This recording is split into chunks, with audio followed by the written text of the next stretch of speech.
Thank you so much for your time today, Dan. And you're with Intermountain Healthcare. That's right. And what sort of message are you bringing to the workshop today?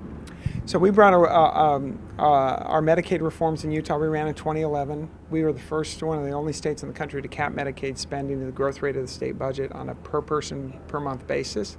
And we now have 2 years of experience operating that model. It took us a couple years to get a waiver, and now we just at the end of 2014 completed our second year. And so we brought a workshop of experts and Medicaid experts together to talk about our reforms, how they're working, and how that's allowed innovation to occur. And it was a great working session. Well, let's go back to how that's working out for Utah. I mean, you've made some dramatic changes there. What is the most significant impact from your moves?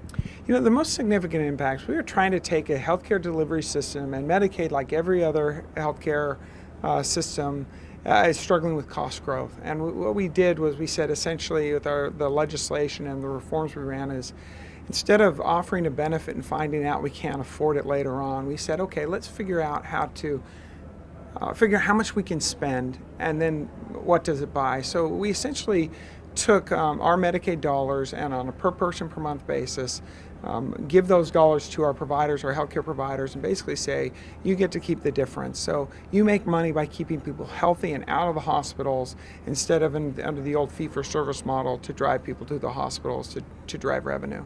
And so we have 2 years into this new model. We're seeing a lot of innovation with the 4 different, we call them Medicaid ACOs, accountable care organizations, that have agreed to accept payment this way. And so far, so good. Okay, and so was the transition challenging to go from in just that 2 years' time? Well, sure. I mean, look, this is a rethinking of how healthcare is delivered, and so it takes time. What we've done with our providers, though, and I think this is really important, is we're saying, look, we're going to bundle the payments into the providers, all the money we have to our healthcare providers who have agreed to operate under this model. But we will at the same time give you reasonable inflationary increases year over year so that we're not expecting them to do this overnight. But if they can make reasonable changes with respect to healthcare cost growth, they get to keep the difference. And we're saying as the state of Utah, that we will give them, reasonable inflationary adjustments, ongoing. What is Intermountain Healthcare's specific role in this?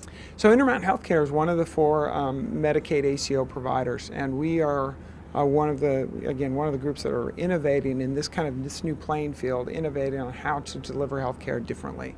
And so this new model has allowed us to really focus on delivering healthcare in a way that we knew we always wanted to deliver, and that is in a way that we're not conflicted, that when we avoid an emergency room visit by keeping somebody in their homes or avoiding it altogether by providing better health care, that we weren't at the same time cutting our own throats financially because those people weren't admitted into our hospitals. The idea is really, for us, is we are now a system that can focus on keeping people healthy and still be able to make the margin necessary to meet our mission as an organization. All right, Dan, thank you so much for your time today. You bet. Appreciate Hey, well, it. thank you.